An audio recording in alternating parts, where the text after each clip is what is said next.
le pasteur Chevrier, qui va nous porter un message, je dirais, d'encouragement, d'édification. Et c'est pour nous un véritable plaisir je dirais, de le recevoir. Merci, pasteur Chevrier, je pense qu'il m'entend. Oui, Oui. je t'entends. Merci beaucoup pour votre réactivité. C'est vrai que je pense que vous avez en guise d'introduction un petit mot pour le pasteur Daniel Surbon, qui, Bien sûr. comme je l'ai annoncé, qui a perdu son père. Et nous Mhm. essayons d'assumer l'intérim. C'est une charge très lourde. Et nous prenons conscience du travail qu'il opère depuis plusieurs années sur la radio FM Espoir. Et nous sommes heureux de participer. Et surtout, je tiens à vous remercier beaucoup pour votre réactivité. Donc, je vous laisse saluer nos amis au sujet et nous vous écoutons avec beaucoup d'attention. Merci. Alors oui, je salue tous les auditeurs, bien sûr, de Espoir. Que Dieu vous bénisse tous. Et bien entendu, je veux adresser tout particulièrement un message au pasteur Daniel Surbon, que je ne connais pas personnellement, mais peu importe, c'est un frère. C'est un frère en Christ, c'est un homme de Dieu, un serviteur de Dieu, directeur de la chaîne. Et je n'ai pas pu assister à l'émission qui était programmée hier, l'émission d'encouragement à son endroit. Et donc, j'aurais aussi manifesté ma solidarité et lui adresser toutes mes plus sincères et fraternelles condoléances pour ce deuil qui le frappe.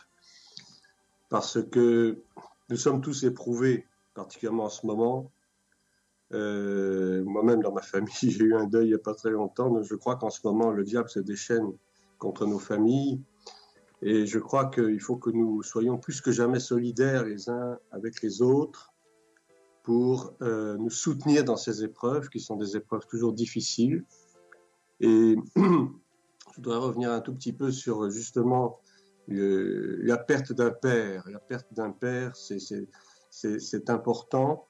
C'est vrai que la mère, c'est elle qui porte la vie, c'est elle qui donne la vie. Mais le père, c'est celui qui d'abord représente l'autorité dans un foyer, dans une famille. C'est lui le chef de la famille. Hein. Et le père, c'est aussi l'image que l'on suit. C'est l'exemple que l'on suit. Et dans les familles où il n'y a pas de père, c'est très difficile pour un enfant de pouvoir s'épanouir. Bien sûr, la mère peut, dans certaines circonstances difficiles, jouer à la fois le rôle du père et de la mère, mais ce n'est pas vraiment la volonté de Dieu. Il y a des cas exceptionnels où c'est obligatoire que ça se fasse, et Dieu pourvoit dans ces cas-là, bien sûr. Mais l'image du père, c'est très important, d'autant que, faut-il le souligner, dans notre société actuelle, on a de plus en plus tendance à vouloir gommer précisément cette image du père. C'est dramatique. C'est dramatique parce que ça fait des foyers déséquilibrés, des familles qui sont en perte de vitesse, des enfants qui sont désorientés. On n'a qu'à observer le nombre croissant d'enfants délinquants dans nos rues, dans nos cités, parce que la plupart du temps, ce sont des foyers sans père. Et on a coutume de dire que sans père, il n'y a pas de repère, mais c'est un petit peu un jeu de mots, mais ça veut dire ce que ça veut dire. Le père, c'est l'image que l'enfant désire avoir en lui-même. C'est l'exemple que tout enfant a besoin d'avoir pour s'accomplir lui-même, pour grandir, pour recevoir une formation morale, psychologique et spirituelle, puisque le père est aussi l'autorité spirituelle dans un foyer. Et dans un foyer chrétien où le père ne joue pas son rôle en tant qu'autorité, eh ben, ça n'est pas bon. Ça n'est pas bon aux yeux de Dieu. Dieu a établi les pères comme étant les sacrificateurs de leur famille.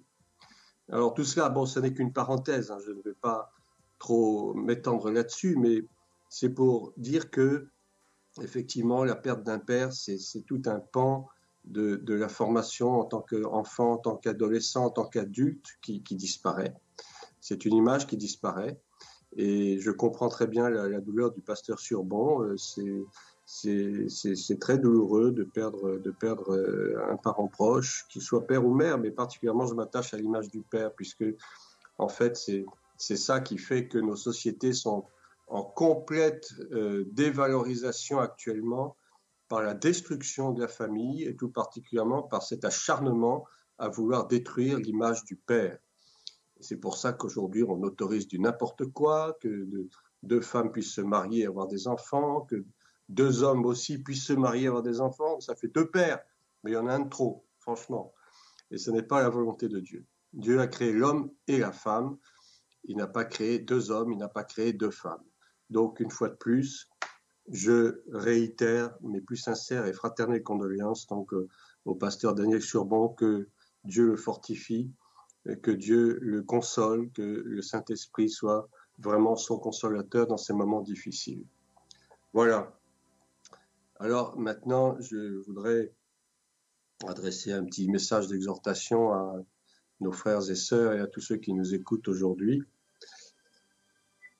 Si vous le permettez. Alors, j'ai pris un passage du livre de Genèse au chapitre 6. Précisément, on va nous parler d'un père en particulier. C'est peut-être un dessein que j'ai choisi cela, peut-être involontairement. Genèse chapitre 6, entre les versets 11 et 22. Genèse 6, versets 11 à 22, je lis la parole de Dieu. La terre était corrompue devant Dieu. La terre était pleine de violence. Dieu regarda la terre, et voici, elle était corrompue, car toute chair avait corrompu sa voix sur la terre. Alors Dieu dit à Noé, « La fin de toute chair est arrêtée par devers moi, car ils ont rempli la terre de violence. Voici, je vais les détruire avec la terre. Fais-toi une arche de bois de gopher.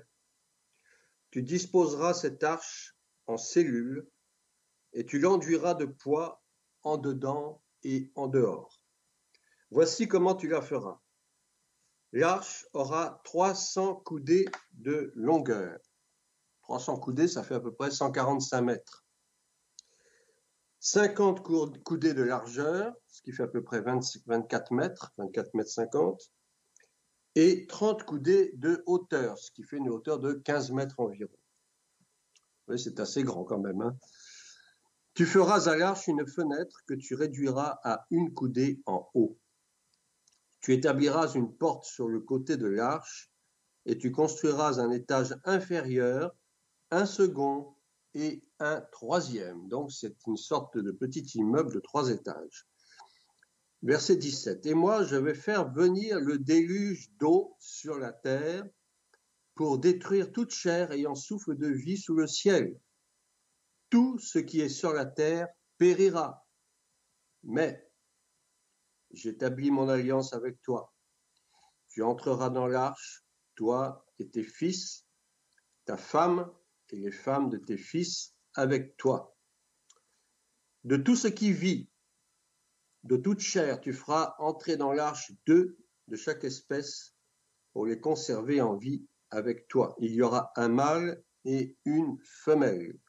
Vous voyez comment Dieu attache de l'importance au couple, un mâle et une femelle.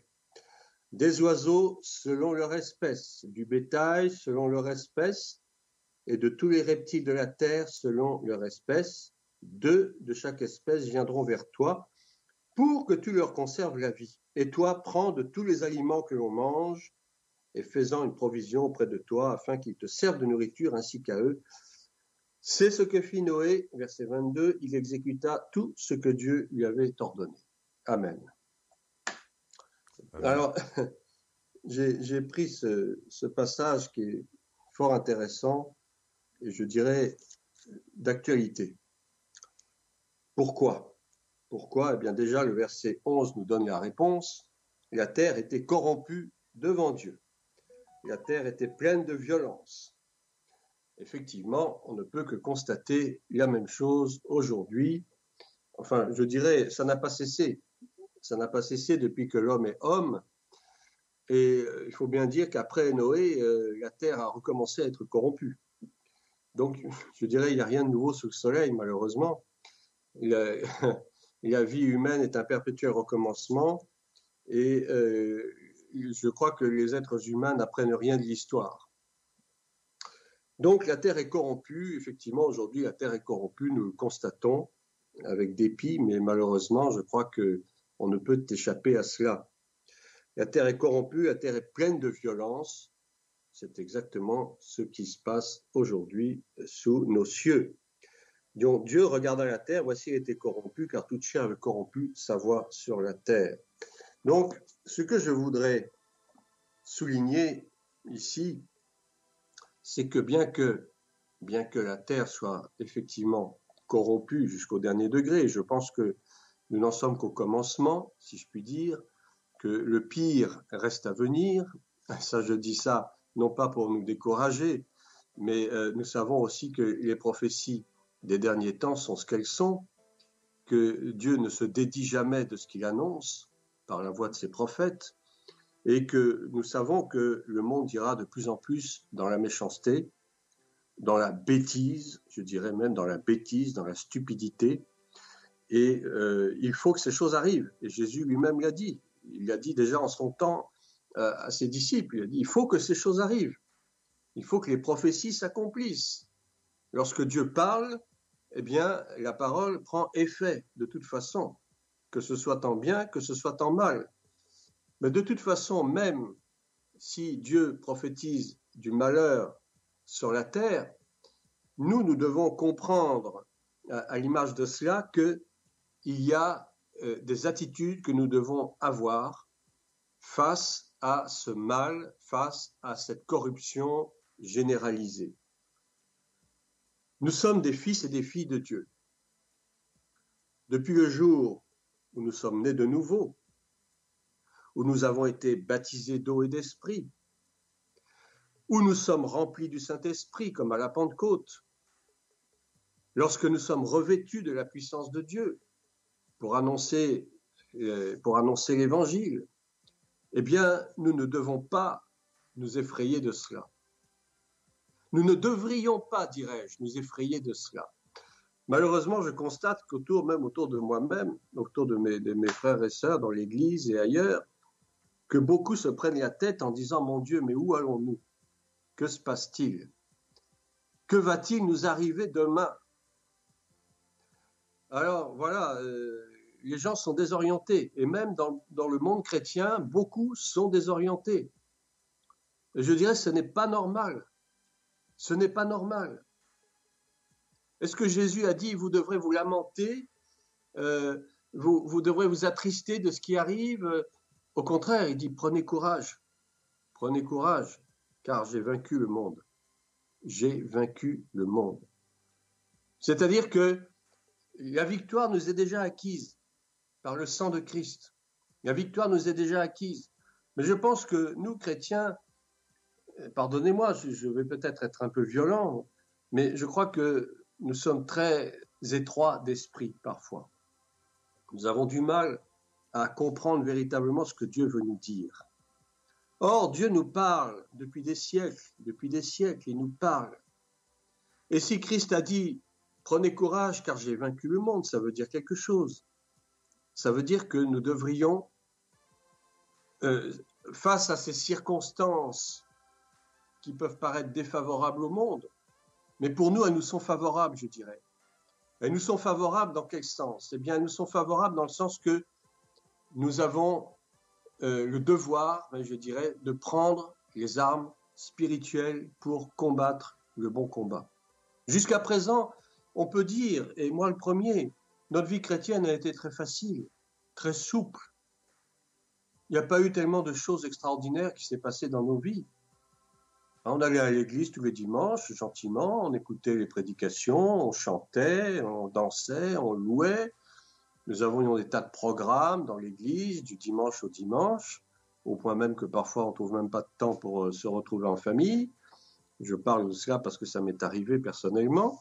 On était tellement occupés du dimanche au dimanche que finalement on n'a même plus le temps d'aller voir nos parents, etc.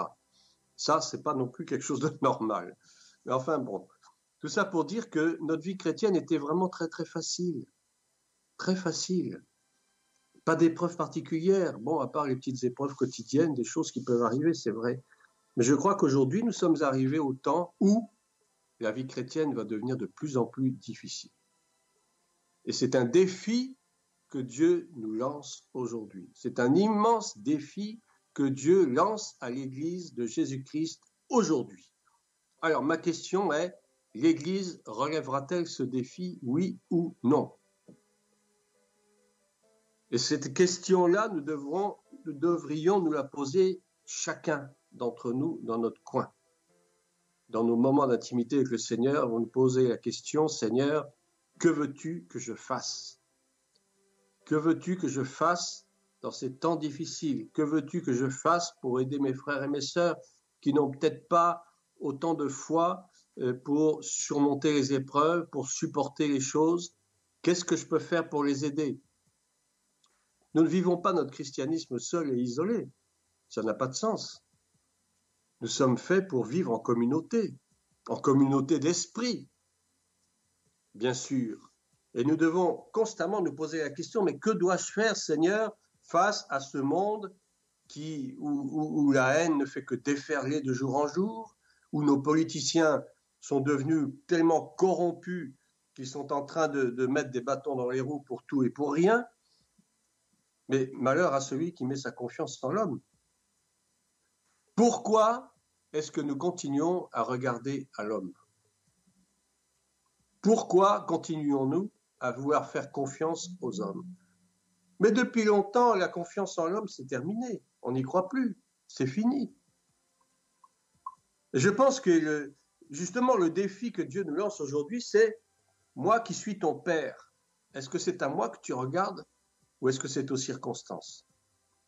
Est-ce que c'est à moi, ton père, qui t'ai créé de mes propres mains? Est-ce bien à moi que tu regardes ou est-ce aux hommes politiques? Est-ce aux institutions? Est-ce à je ne sais quoi? Posons-nous sérieusement la question.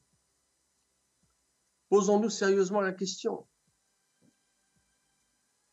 Je lève mes yeux vers les montagnes. D'où me viendra le secours, dit le psaume 121. Le secours me vient de l'Éternel qui a fait les cieux et la terre. C'est pas monsieur Untel qui a créé les cieux et la terre. C'est pas madame Trucmuche qui a créé les cieux et la terre. C'est notre Père, le Père qui est aux cieux, qui vit aux cieux, au siècle des siècles, qui n'a ni commencement ni fin de vie, qui est l'alpha et l'oméga. C'est à lui que nous devons regarder. Et dans ces moments difficiles que nous traversons, qui vont devenir de plus en plus difficiles, il nous faut plus que jamais tourner nos regards vers celui qui nous a donné la vie, vers ce Père bienveillant, ce Père plein d'amour, ce Père plein de compassion. En lui seul est notre espérance. Nous n'avons aucune espérance dans les institutions. Moi-même, personnellement, je n'ai aucune espérance dans les institutions politiques. Rien du tout. Ni dans l'Assemblée nationale, ni dans le Sénat, ni dans je ne sais quoi, dans le Conseil constitutionnel. Tout ça, c'est du pipeau, c'est du vent.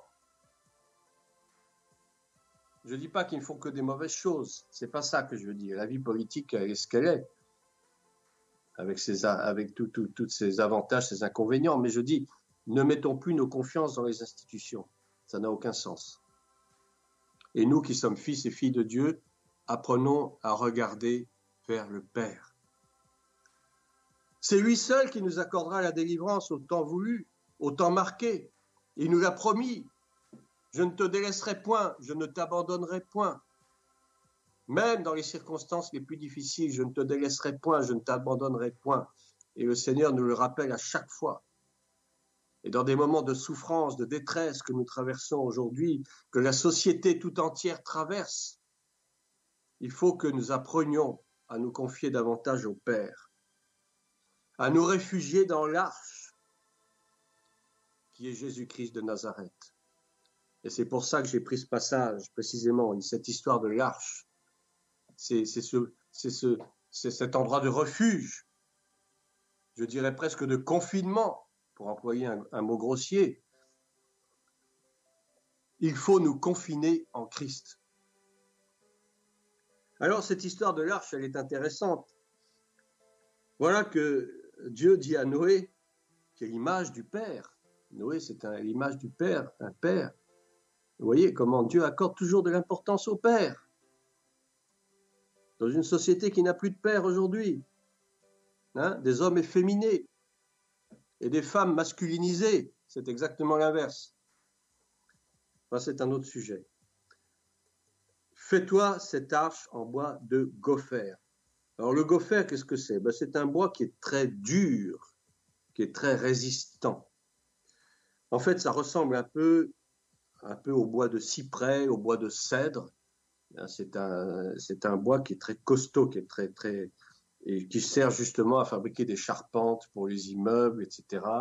Des bois de soutènement. Donc c'est un bois solide, c'est un bois résistant à l'humidité, à la pourriture. L'arche, ça nous fait penser aussi à quoi? Eh bien, ça nous fait penser à l'arche de l'Alliance. L'arche de l'Alliance, qui est donc ce coffre, hein, que Dieu avait ordonné à Moïse de construire, cette arche, ce coffre qui contient la manne, un vase rempli de manne, qui contient les tables de la loi et qui contenait également la verge d'Aaron qui avait fleuri, les fleurs d'amandier, hein, l'amandier fleuri, comme le nom de cette célèbre émission que nous connaissons. Et donc l'arche de l'Alliance, c'est ça aussi. L'arche de l'Alliance représente Christ. Elle est faite également en bois, recouverte d'or pur, avec par-dessus ce couvercle, ce caporetto en hébreu qui est le propitiatoire. Le propitiatoire, ça représente le lieu où Christ a donné sa vie en rançon pour la multitude. Propitiatoire, c'est qu'il offre un sacrifice pour la propitiation des péchés, pour le pardon des péchés, pour la rédemption du péché. Donc l'arche, vous voyez, l'arche que Dieu a ordonné à Noé de construire, en fait, ça représente, ça préfigure, si vous voulez déjà, la future arche de l'Alliance, qui sera en quelque sorte, si on peut dire, un modèle réduit de cette arche de Noé, c'est-à-dire un lieu de refuge, un lieu de pardon, en même temps qu'un lieu de sacrifice, un lieu de rédemption. Le bois aussi, on sait bien, ça représente la croix de Christ. La croix de Christ, qui est donc l'instrument de la rédemption, l'instrument du sacrifice, le bois sur lequel le sang a coulé pour nous ôter de nos péchés, de nos malédictions. Et la croix de Christ était faite en 4 bois différents. J'ai fait une petite recherche là-dessus. La croix de Christ était faite à la fois en cyprès, en palmier, en cèdre et en olivier. À la fois, ce sont des bois précieux et ce sont des bois solides. Vous voyez, on retrouve ce même bois de cyprès, ce bois de cèdre dans le bois de gopher. Donc l'arche de l'Alliance, vous voyez un petit peu les images que ça représente. Ça représente l'arche de l'Alliance, ça représente aussi la croix de Christ. Et donc, dans cette arche, bon, les dimensions, je les ai déjà données. Alors, Dieu dit, tu feras à l'arche une fenêtre que tu réduiras à une coudée en haut. Et tu établiras une porte sur le côté de l'arche. Et tu construiras un étage inférieur, un second et un troisième. C'est au verset 16. Donc, vous voyez, il y avait 3 étages dans l'arche. Et ces 3 étages dans l'arche, ça me fait penser aux 3 niveaux du temple. Le temple de Jérusalem. Il y avait 3 niveaux aussi. Le premier niveau était le plus bas, c'est-à-dire le parvis où se retrouvait le peuple dans son ensemble. Et puis vous aviez le deuxième niveau, qui est le lieu saint, dans lequel seuls les vrais juifs circoncis pouvaient entrer. Et puis vous avez le 3e niveau, qui correspondrait au 3e étage de l'arche, le niveau le plus élevé, qui correspond au lieu très saint, ou le saint des saints, dans lequel seul le sacrificateur avait le droit d'entrer. Mais aujourd'hui, bien sûr qu'il n'y a plus de temple à Jérusalem, ça on le sait, mais ce temple, en fait, représente spirituellement les 3 états de l'homme. Vous avez le parvis qui correspondrait au corps de l'homme, au corps charnel, c'est-à-dire au corps apparent, que l'on peut toucher. Et puis, le deuxième étage correspondrait au lieu saint, c'est-à-dire à l'âme humaine qui contient les sentiments, les émotions, etc., l'intelligence aussi. Et puis enfin, le 3e étage de l'arche, qui est le plus élevé, correspondant au lieu très saint du temple, eh bien, ça correspond à l'esprit. L'esprit de l'homme dans lequel l'Esprit de Dieu se manifeste, c'est-à-dire la partie la plus intime de l'être humain. Ce n'est pas l'âme, ce n'est pas le corps, mais c'est l'esprit. C'est là où Dieu nous parle. C'est là où Dieu nous donne ses directives. C'est là où nous entendons la voix de Dieu, si toutefois nos oreilles spirituelles sont ouvertes, bien sûr. Et un être humain qui n'est pas né de nouveau, eh bien, il a un esprit, effectivement, mais son esprit est endormi, il est en sommeil, si vous voulez. Et seulement lorsqu'il va naître de nouveau, c'est-à-dire accepter le Seigneur Jésus comme Sauveur, comme Seigneur, lorsqu'il sera baptisé d'eau et d'esprit, c'est là que l'esprit va s'éveiller et c'est là que Dieu va pouvoir enfin parler à l'homme pour lui dire « Je suis ton Père, voici ce que je te donne comme directive pour ta vie ». Et c'est là que nous recevons les instructions divines. Vous voyez donc, les 3 étages de l'arche correspondent aux 3 étages, si je peux dire, de l'être humain. L'être humain régénéré, l'être humain qui a mis sa confiance dans le Seigneur Jésus-Christ, l'être humain qui est né de nouveau, l'être humain qui a laissé son ancienne vie de côté. Cette ancienne vie que Dieu va détruire précisément par le déluge. Cette vie mondaine, cette vie des plaisirs charnels, cette vie de péché que nous laissons derrière nous et que Dieu va détruire par l'eau, l'eau qui est la parole de Dieu. C'est la parole de Dieu qui efface toute chose mauvaise en nous, qui nous régénère, qui nous renouvelle. C'est par l'eau de la parole de Dieu que nous sommes régénérés. Nous avons été baptisés dans l'eau, c'est-à-dire que nous sommes morts et nous sommes ressuscités en Christ. Nous avons plongé dans l'eau, on nous a plongé dans l'eau au jour de notre baptême, on ne nous a pas simplement mis 3 petites gouttes sur le front, on nous a plongé dans l'eau, c'est-à-dire plongé dans une sorte de tombe, une tombe d'eau, au fond de laquelle nous avons laissé notre vieille nature pourrie, notre vieille nature charnelle. Et nous sommes ressortis de l'eau en état de résurrection, à l'image de la résurrection de Christ. Vous voyez que tout cela est fort symbolique spirituellement. Ce déluge, c'est cette eau qui nous a lavés, qui nous a purifiés de toutes nos iniquités, de toutes nos interrogations, de tout ce que nous avons vécu de malsain dans notre vie. Et aujourd'hui, nous sommes ressuscités parce que Dieu nous a fait entrer dans l'arche. À l'image de Noé qui est entré dans l'arche avec sa famille, nous sommes entrés dans l'arche, c'est-à-dire que nous sommes entrés quelque part en Christ. Christ est entré en nous et nous sommes en lui. Vous comprenez cela? L'arche, c'est vraiment un type de Christ. C'est un type de Christ, c'est un lieu de refuge, c'est un lieu de consolation. C'est là où les larmes s'arrêtent de couler. Lorsque nous vivons dans des détresses, dans des chagrins, dans des moments difficiles, entrons dans l'arche. C'est le moment où nous devons entrer dans l'arche et non pas rester à l'extérieur, parce que si nous restons à l'extérieur, nous risquons d'être exterminés avec ce monde qui s'en va.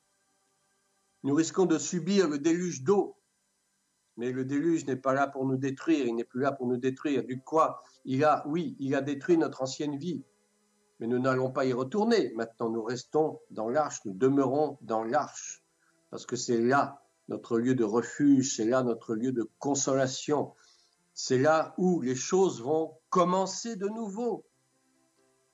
On connaît l'histoire de Noé, lorsque le déluge s'est arrêté, lorsque les eaux se sont asséchées, et ça a pris un certain temps.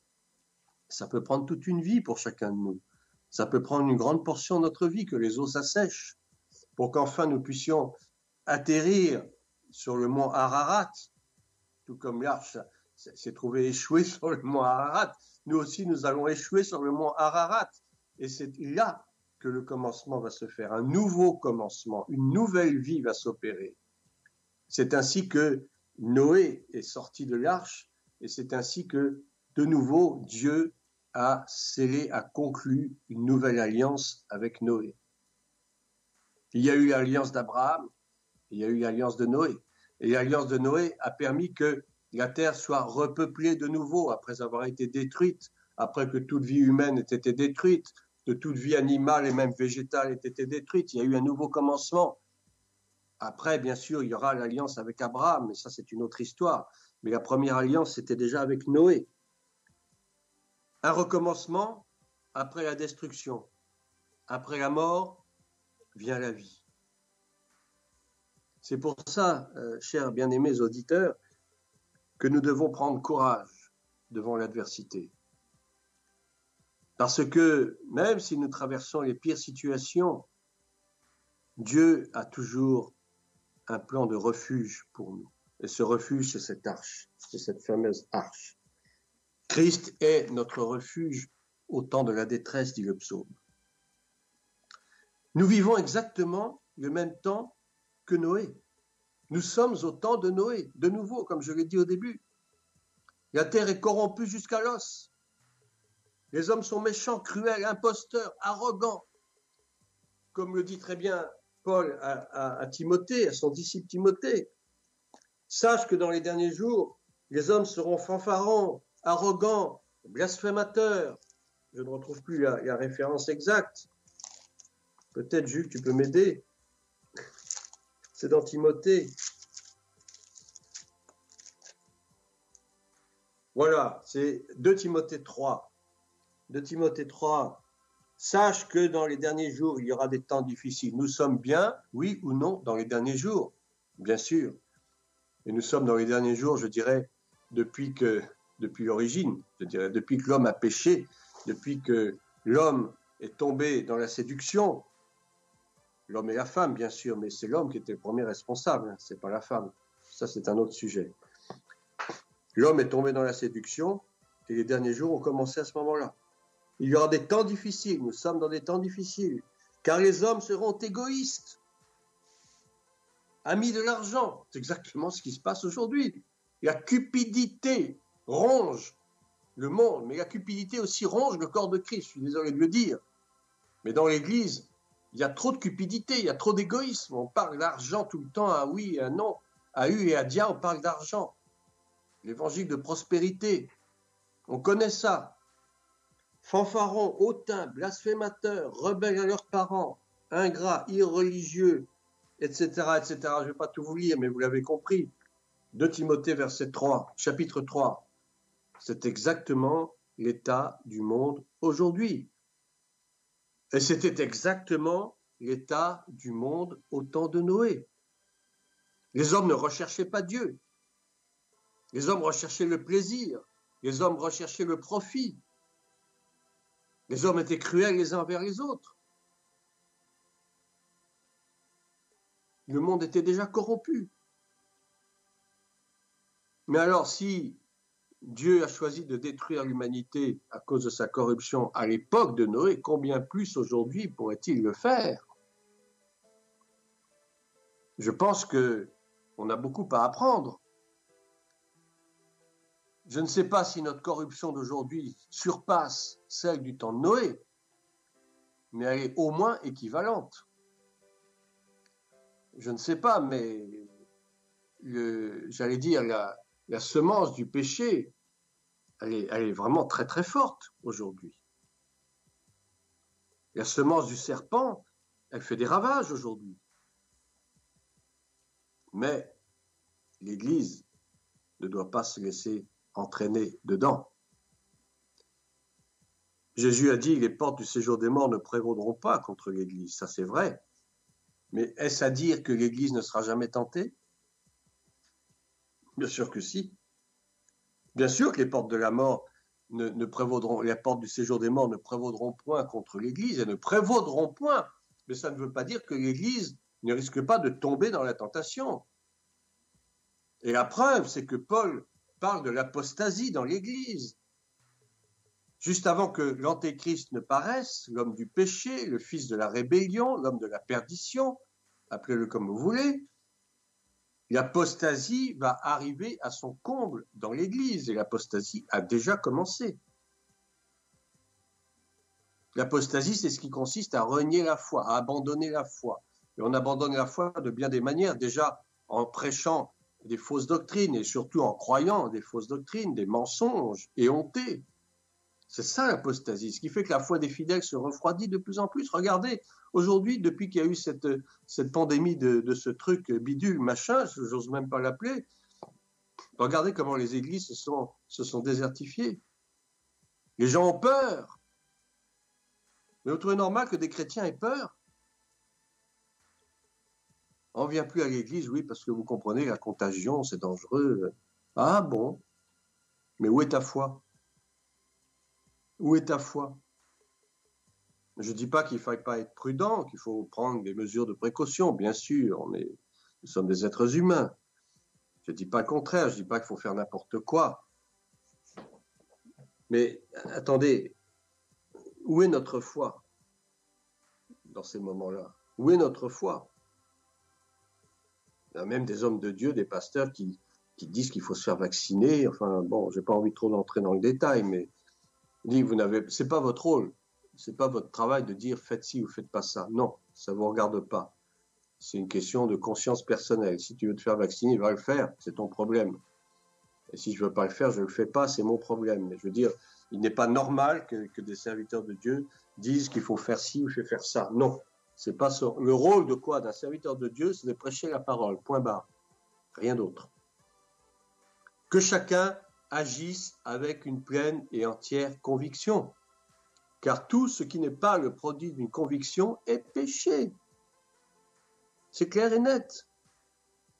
Aujourd'hui, chacun fait ce qu'il veut, selon sa conscience. Il est vrai qu'il y a eu un moment où on était en train de dire non, ne le faites pas, faites-le, ne le faites pas, mais aujourd'hui, je ne dis plus rien. Je dis que chacun fasse selon sa conviction. Si tu veux aller le faire, va le faire. Bon, et s'il y a des conséquences, ben, tu les supporteras, les conséquences. Mais moi, en tant que pasteur, jamais je dirais va te faire vacciner ou va pas te faire vacciner. Si on me demande conseil personnellement, ben, je donnerai mon conseil, mais maintenant, chacun fait ce qu'il veut. Je trouve anormal que l'on oblige les fidèles d'une assemblée à faire ou à ne pas faire. C'est pas bien. C'est pas le rôle d'un pasteur. Je pense que nous sommes d'accord avec ça. Ceci étant, pour revenir à mon sujet, nous sommes dans un tel état de corruption que il faut vraiment prendre une décision aujourd'hui. Il faut que nous prenions une décision, mais une bonne décision. La décision, premièrement, c'est de ne pas se laisser séduire. Nous sommes dans un monde de séduction totale. Nous aimons tellement passer du temps à écouter sur Internet les interventions de tel ou tel, ce qu'on appelle les lanceurs d'alerte. Ben, je dirais un peu, méfiez-vous aussi de ça. Il y a les bons, il y a les mauvais. Là aussi, ça peut être un piège de séduction. Vous savez, les nouvelles, il faut savoir les passer au crible. Hein. Dans tout ce qui est Internet, il y a à boire et à manger, je pourrais dire. Il ne faut pas non plus se laisser attraper par tout ça. Le problème, c'est que, vous voyez, les gens n'ont aucun discernement. Les gens se laissent mener au gré du vent. Et le pire dans tout ça, c'est que les chrétiens aussi se laissent mener par le bout du nez. Ils se laissent balloter de droite à gauche, mais comme dit l'apôtre Jacques dans sa lettre, si tu es comme ça, tu te regardes dans un miroir et tu oublies aussitôt comment tu étais, tu te laisses balloter à droite à gauche, mais c'est quelqu'un qui n'a pas la foi qui agit comme ça. Tu n'as pas de conviction. Quelle est ta conviction aujourd'hui? Est-ce que tu es prêt à aller jusqu'au bout, quitte à même subir la persécution qui s'en vient sur le monde? On pense que la persécution, c'est pour les pays éloignés de nous. Hein? En Chine, oui, d'accord, il y a la persécution. Dans tous les pays à tendance islamique, bien sûr, il y a la persécution contre les chrétiens. Il y a des chrétiens qui meurent tous les jours. Et je crois qu'aussi, un de nos devoirs en tant que frères, c'est d'intercéder pour ces frères et sœurs dans le monde qui sont persécutés. Parce que qui te dit que demain, ça ne va pas venir chez nous? Je pense que ça va arriver, d'une certaine manière. Ça va arriver. Et Dieu nous préservera, oui, mais il y en aura certains quand même qui vont y passer, qu'on le veuille ou non. Ne serait-ce que pour servir d'exemple. Hein? À l'époque des Césars à Rome, il y a eu des exemples tristement célèbres de chrétiens qui ont été jetés au lion, hein, qui ont été décapités, qui ont été brûlés vifs. Hein, de sinistre mémoire, l'empereur Néron, qui utilisait les chrétiens pour en faire des torches vivantes, et les avoir accusés d'avoir incendié Rome, alors que c'est lui-même qui avait mis le feu à Rome. Vous voyez, on a affaire à des psychopathes aujourd'hui, on a affaire à des fous furieux. Donc ce qui est arrivé hier pourrait bien arriver aujourd'hui, et pourra bien arriver demain. Donc soyons sur nos gardes, veillons, prions, intercédons pour nos frères. La prière d'intercession est une prière d'une grande efficacité. Au lieu de toujours prier pour nos petits besoins personnels, Seigneur, bénis-moi, donne-moi ci, donne-moi ça, j'ai besoin d'une nouvelle voiture, j'ai besoin d'un nouveau frigo, j'ai besoin de ceci. Arrêtons ces prières inutiles. C'est ce que j'appelle des prières inutiles, des prières factices. Dieu connaît nos besoins. Mais le besoin le plus important, c'est de prier pour nos frères et sœurs qui sont eux-mêmes dans le besoin. Et si nous le faisons, Dieu lui-même pourvoira à nos propres besoins. Occupe-toi plutôt des besoins de l'autre et Dieu pourvoira aux tiens, au lieu de ne penser qu'à toi égoïstement. Ce que dit exactement Paul à Timothée, les hommes seront fanfarons, égoïstes. Mais je sais pas, mais l'égoïsme a atteint un comble incroyable dans notre vie aujourd'hui, dans notre société. Et dans l'Église aussi. Chacun prêche sur sa propre chapelle. Oui, mes fidèles, mon Église, mon assemblée. C'est pas comme ça. Le corps de Christ est divisé aujourd'hui. Ça ne peut pas continuer comme ça. Il faut que nous prenions une décision. Mettons-nous dans l'arche. Allons nous réfugier dans l'arche. C'est là qu'est notre salut. C'est là qu'est notre garantie. Notre sécurité est en Christ. L'arche, c'est le type de Christ. C'est notre refuge. Prenons du temps pour nous confiner en Christ, de retrouver communion avec le Seigneur. Nous avons abandonné beaucoup d'entre nous. Ça m'est arrivé aussi à moi, je ne suis qu'un homme comme vous, d'abandonner un petit peu la prière, d'abandonner un petit peu la lecture de la Bible, un petit peu de laisser aller, ça fait du bien de dormir, de croiser les doigts, et puis demain, la pauvreté te surprendra.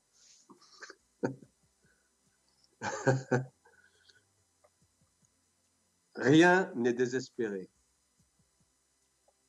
Rien n'est terminé. Nous sommes au commencement des douleurs. Pour ceux qui pensent que nous sommes déjà dans la tribulation, je dis non, vous vous trompez. Les 7 années de tribulation ne sont pas encore là. C'est un autre sujet. Mais nous sommes dans les prémices, ça c'est vrai, c'est une réalité, nous sommes dans les prémices. Il faut nous préparer. Lorsque la trompette sonnera, est-ce que nous allons rester, est-ce que nous allons partir? Voilà, le problème il est là, il faut nous préparer. Et la meilleure façon de nous préparer, c'est de nous confiner dans l'arche. Cet exemple de l'arche de Noé, pour moi, c'est très significatif, c'est très profond. Pourquoi est-ce que Dieu a mis à l'abri cet homme et sa famille? Parce qu'il avait un plan. Il avait un plan pour eux. Le plan, c'était en fait le plan pour l'humanité à venir. Et le plan de Dieu pour nous aujourd'hui, chrétiens, c'est que nous soyons enlevés pour aller à sa rencontre et revenir plus tard pour juger. Et pour vivre éternellement dans la Nouvelle Jérusalem. C'est ça le plan. Notre vie terrestre, je crois qu'il faut que petit à petit nous nous détachions de toutes ces choses. Je n'ai pas dit qu'il faut tout abandonner, pas du tout. On continue à aller au travail. Moi, je travaille aussi. J'ai une vie de famille, je prends soin de ma famille. Dieu n'a pas dit ça. Je suis un peu agacé parfois quand j'entends des frères qui disent « Oui, tu comprends, c'est la fin du monde, il faut faire des provisions. » Il faut acheter des boîtes de conserve, hein, il faut construire un blocos, aller s'enterrer à 45 pieds de profondeur. Je dis, mais tu es complètement idiot, mon ami. Est-ce que c'est ça que Dieu demande? Ne sois pas ridicule. D'abord, ce n'est pas la fin du monde. La fin du monde, ce n'est pas pour maintenant. Nous sommes dans les temps de la fin, mais les temps de la fin et la fin du monde, c'est deux choses différentes. Ce sont deux événements différents. Nous ne sommes pas dans la fin du monde, premièrement. Et deuxièmement, d'accord, ne va pas au travail, vas-y, tu verras bien comment tu vas manger demain. Est-ce que Dieu a dit qu'il fallait arrêter de travailler? Est-ce que Dieu a dit qu'il fallait s'arrêter de vivre normalement? Non, pas du tout. Dans Matthieu 24, Jésus parle de l'enlèvement en disant que de deux hommes qui seront dans un champ, l'un sera pris, l'autre sera laissé. De deux femmes qui moudront à la meule, une sera prise, l'autre sera laissée. Ça veut dire que les hommes étaient en activité. Lorsque ça va se produire, on sera en pleine activité. Peut-être certains dormiront, parce qu'avec les décalages horaires, effectivement, il fait nuit à New York quand il fait jour à Paris. Mais ça n'empêche, on sera en pleine activité, on sera dans une vie normale, je dirais, entre guillemets. Est-ce que Dieu a dit qu'il faut tout arrêter du jour au lendemain parce que demain la trompette va sonner? Non, pas du tout. Soyons intelligents. Arrêtons d'agir comme des insensés. La vie continue. La vie continue. Nous sommes en vie, tant que nous sommes en vie, tant que nous sommes en bonne santé, louons le Seigneur pour cela et continuons nos activités. Mais préparons-nous. Préparons-nous, ne vivons pas comme des inconscients, comme des insensés. Sinon, nous serons emportés par le déluge. Mais cette fois-ci, ce ne sera plus un déluge d'eau, ce sera un déluge de feu. Préparons-nous. Dieu a promis de ne plus détruire la terre par l'eau, mais par le feu. On sait ce que ça veut dire. Le feu. Une guerre atomique, vraisemblablement, une guerre nucléaire, quelque chose comme ça. L'important, c'est de nous préparer. L'important, c'est de ne plus nous attacher aux choses de ce monde. Bien sûr que nous vivons dans le monde, mais nous ne sommes plus du monde. Nous sommes assis dans les lieux célestes avec Christ, ça veut tout dire. Ça veut dire que le Seigneur pourvoit à nos besoins de toute façon, quoi qu'il arrive. Ne crains pas, petit troupeau, dit le Seigneur. Ne crains pas, petit troupeau. Le petit troupeau, c'est ceux qui ont décidé de se confiner en Christ, de ne pas regarder aux circonstances et d'être prêts pour le grand jour, le jour où le chauffard sonnera, où la trompette sonnera. De nous préparer et d'aider nos frères et sœurs à se préparer aussi. Ne soyons pas égoïstes, centrés sur notre petit nombril, à s'occuper de nos familles. Je suis bien certain que dans nos familles, beaucoup ne sont pas convertis. C'est le moment ou jamais de leur parler du Seigneur. C'est le moment ou jamais, parce que beaucoup se posent des questions. Et je suis très admiratif parce que je vois, je connais même beaucoup de personnes qui se remettent à évangéliser dans la rue, chose qui jusqu'à présent était un petit peu éteinte dans nos contrées. Et je vois que de nouveau, l'évangile est en train de se répandre dans les rues, dans les cités. Et je dis gloire à Dieu pour cela. Vous savez, il y a un nouveau réveil qui est en train d'émerger petit à petit. Il y a un nouveau réveil qui se fait dans l'Église. Et c'est magnifique. Mais il ne faut pas que ce soit simplement des petites actions ponctuelles. Il faut que ça devienne quelque chose de général. Il faut que l'Église prenne le taureau par les cornes et puis reprenne le rôle qu'elle aurait toujours dû tenir et qu'elle n'a pas très très bien tenu pendant longtemps. Mais ça, c'est notre responsabilité à chacun. Il ne faut pas toujours mettre ça sur le dos des autres. Soyons responsables les uns des autres, à commencer par nous-mêmes, bien sûr. Voilà, c'est ce que je voulais vous dire aujourd'hui, à l'image de ce texte de Genèse que je trouve superbe et qui pour moi signifie beaucoup, j'espère que pour vous aussi. Donc réfugions-nous dans notre arche qui est le Seigneur Jésus-Christ de Nazareth. C'est notre refuge assuré, c'est notre assurance du salut. Nous n'avons rien à craindre parce qu'il est là pour nous. Ne crains point. Et je serai avec vous jusqu'à la fin du monde, dit Jésus à ses disciples. Déjà à l'époque, il leur disait ça. Combien plus cette vérité est-elle bonne pour nous aujourd'hui, dans ces temps troublés que nous vivons et qui seront de plus en plus troublés. Ne nous faites pas d'illusions, nous ne reviendrons pas à la vie d'antan. Ne vous faites pas d'illusions. Beaucoup disent que oui, parce que voilà, on va faire tel truc, cette espèce de soi-disant traitement, voilà, notre vie va revenir comme avant. Non, c'est faux, ça ne peut plus. Il y a une cassure qui s'est opérée depuis mars 2020. Il y a une cassure dans la société qui s'est opérée, une cassure dans le monde, mais ça, si Dieu l'a permis, c'est qu'il y a quelque chose qui se prépare. Alors bien sûr, le plan des hommes n'est pas le plan de Dieu. Hein? Tout ce qu'ils sont en train de mettre sur pied peut être très bien mis à la poubelle demain si Dieu l'a décidé. C'est le plan de Dieu qui s'exécutera, pas celui de nos politiciens.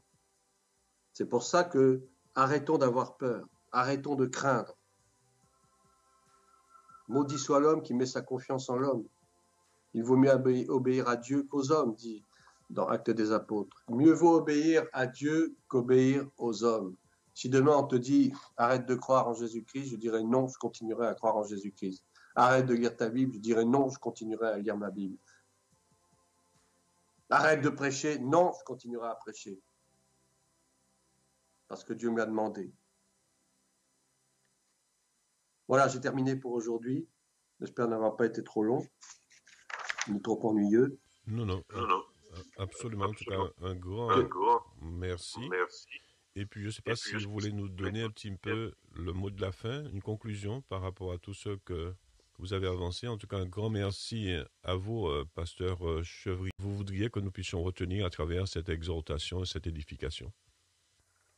Oh, ben, je pense que j'ai déjà dit quelque part, j'ai dit que ne nous laissons pas effrayer par tout ce qui se passe.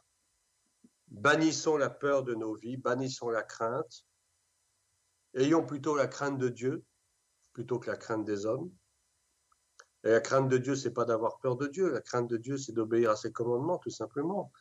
Et son commandement le plus grand, c'est d'aimer Dieu de tout son cœur, toute son âme, de toute sa force, et son prochain comme toi-même. Les chrétiens sont devenus égoïstes, mais je crois qu'il faut faire machine arrière. Il faut que les chrétiens redeviennent solidaires les uns des autres et davantage d'amour et de compassion les uns envers les autres. Lorsque le Seigneur reviendra juger le monde, il nous jugera aussi sur notre capacité à aimer les autres. Mais lorsque le Fils de Dieu reviendra, trouvera-t-il la foi sur terre? On peut dire aussi, trouvera-t-il l'amour sur terre? L'amour des frères. Or, la foi sans amour, c'est pas la foi. Comprenez ça? La foi véritable ne peut s'exercer que par l'amour. Sinon, c'est pas de la foi, c'est de la croyance. Donc, pour vous encourager, chers bien-aimés auditeurs, eh bien, fixons nos regards sur Jésus, c'est tout. C'est tout ce qu'on a à faire. Ne nous effrayons pas de ce qui se passe dans le monde. Il faut que ce monde passe, de toute façon. On n'y peut rien, c'est comme ça.